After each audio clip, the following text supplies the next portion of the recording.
उस्ताद जेठानी। रीना शादी के बाद से ही ससुराल में सबको दबा कर रखती। हर बात पर खुद को सबसे बेस्ट साबित करने की कोशिश करती। क्या माँ जी, देवर जी की शादी है लेकिन आपके बस की नहीं कि बाजार से एक रुमाल खरीद कर ला सके। भाभी, मम्मी ने हम लोगों को बड़ा कर दिया, शादी ब्याह सब हो गया। तब तो आप नहीं थी ना जो आज माँ को ताना दे रही है। एक तो तुम लोग यहाँ आती हो, फिर मेरे और माँ के बीच लड़ाई करवाती हो। अरे सही तो बोल रही है मेरी बिटिया, घर की बहू हो और 4 काम करना पड़ गया, इसमें क्या होशियारी दिखाना। अरे करना है तो करो, नहीं तो। बस ये सुनकर रीना का तांडव शुरू हो जाता है। वो चिल्लाने लगती है, हाँ हाँ, सारे काम करवाने के लिए रीना रीना, लेकिन जब काम हो जाए तो धमकी। अरे वाह जी वाह, अब देखो मैं क्या करती हूँ। घर पर छोटे देवर की शादी, ऊपर से भाभी नाराज। अरे रीना बहू दिखाई नहीं दे रही, उसे बोलो छोटी बहू के घर जाकर उन लोगों से पूछ ले, कोई काम की जरूरत तो नहीं है। लेकिन रीना बहू हो तब ना। पापा, भाभी तो मायके चली गई, ये कहकर गई है कि शादी में भी नहीं आएंगी। अरे ये क्या बात होती है, समाज क्या कहेगा। और अब जब सब घर में आने वाले हैं, ऐसे में बड़ी बहू का घर में ना होना बिल्कुल भी ठीक नहीं है ये बात। अरे पापा रहने दो ना उसे, वहीं छोटी छोटी बात पर घर पर कलेश करती है। सोचती है खुद किसी को कुछ भी बोले लेकिन उसे कोई कुछ ना बोले। ऐसा होता है क्या? अरे फिलहाल तो बहू को मना कर लाना जरूरी है। ड्राइवर से बोलो कार निकाले, हम खुद जाएंगे। घर के सभी लोगों को बहू पर गुस्सा आता है।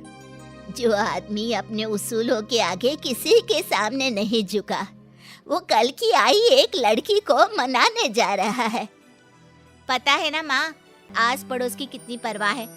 पापा सबके सामने मिसाल कायम करके खड़े हैं कि उन्होंने पूरा परिवार बांध कर रखा है।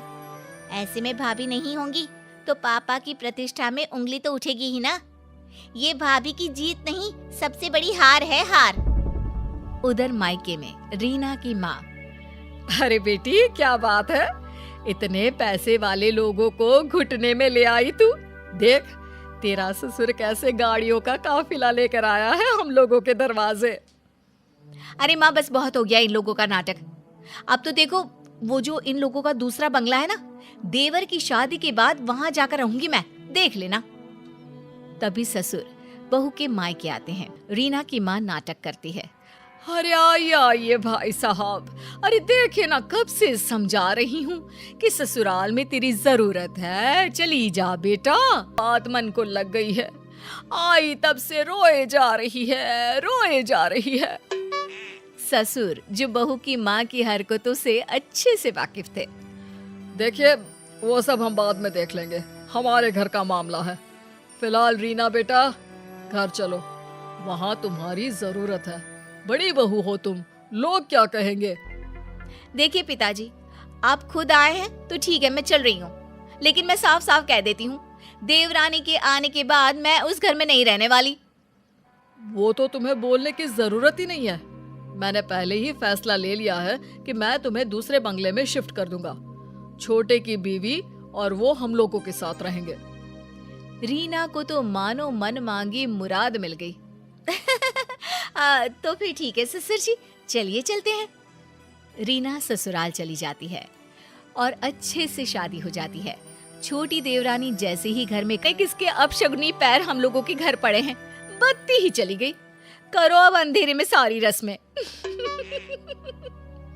तभी नौकर कहता है, अरे नहीं नहीं बड़े बहू जी, वो तो बत्ती आई है, जनरेटर बंद किया है ना अभी। छोटी बहू के तो पैर बहुत ही सगुन वाले हैं। अरे 2 दिन से पूरा मोहल्ला अंधेरे में डूबा था, अब जाकर लाइट आई है। अरे हाँ ठीक है, ज्यादा बोलने की जरूरत नहीं है। नौकर हो, नौकर की तरह रहा करो। देख रीना, हम लोगों के घर हमेशा से इतना पैसा नहीं था। तेरे ससुर ने बहुत मेहनत से कमाया है।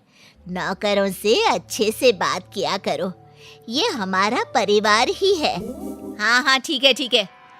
वैसे मेरे मायके में नौकर चाकर रहे नहीं, लेकिन सब जानती हूँ कैसे बात करनी होती है इनसे। नौकर मुंह लटकाकर चला जाता है। अरे देवरानी जी, कुछ बोलोगी भी कि बस ऐसी ही सबको घूरती रहोगी?